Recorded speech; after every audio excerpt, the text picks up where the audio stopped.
Bonjour, nous sommes ici avec notre ami Ilyes du Maroc pour qui nous avions traité la résidence en tant qu'étudiant l'année dernière, mais pas pour des études universitaires, c'est-à-dire qu'il a obtenu son baccalauréat au Maroc et avec ce début d'homologation de titre, il a obtenu un visa national pour études, plutôt un séjour d'études. Il s'entraîne aussi avec nous, il participe et collabore assez bien avec l'équipe. J'espère que quand il aura fini, il nous rejoindra. Nous profitons du fait qu'il est ici pour qu'il puisse nous expliquer comment s'est déroulée la procédure, si c'est facile ou pas, comment nous l'avons aidé, comment il est arrivé ici. Je ne sais pas si tu voudrais dire quelque chose.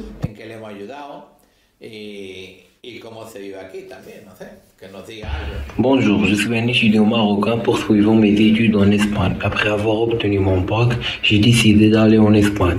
Il a fallu trouver quelqu'un pour me guider dans les démarches nécessaires. J'ai fait une recherche sur Internet, j'ai trouvé le bureau de M. Antonio, je l'ai appelé. J'ai obtenu un rendez-vous pour demander un visa d'études. Il m'a indiqué les documents nécessaires après avoir parcouru mes papiers. Il m'a dit que tout était bien. Après cela, j'ai obtenu un visa d'études et je me suis inscrit pour étudier dans une institut privé.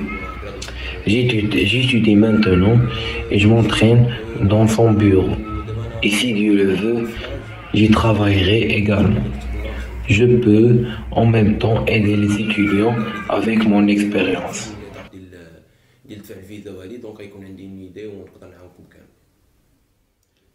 Maintenant, tout est télématique, beaucoup plus facile car plus besoin de se déplacer et beaucoup plus simple.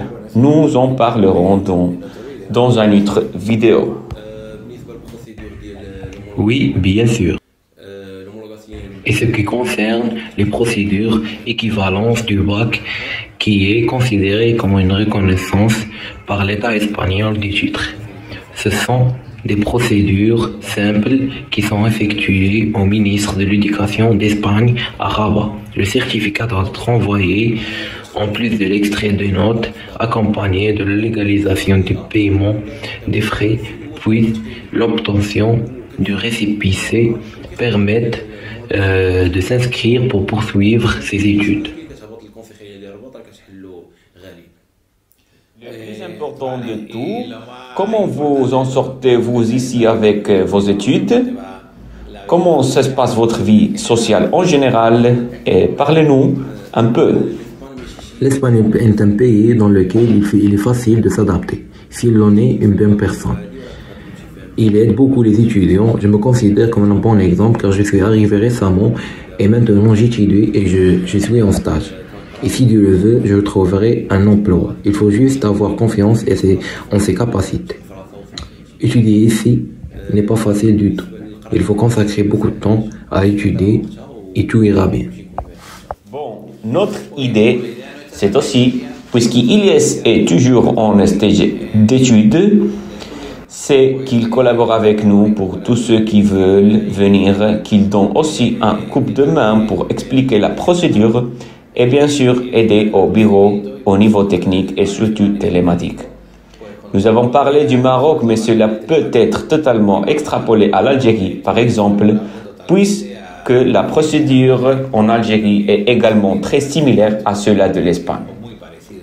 Avec le simple baccalauréat, la langue espagnole, et ce niveau pour la formation académique ou professionnelle n'est pas requis pour l'inscription, mais il est bien sûr important qu'il commence à pratiquer au moment où le visa d'études est demandé. Eh bien, je ne sais pas, tu voudrais commenter autre chose?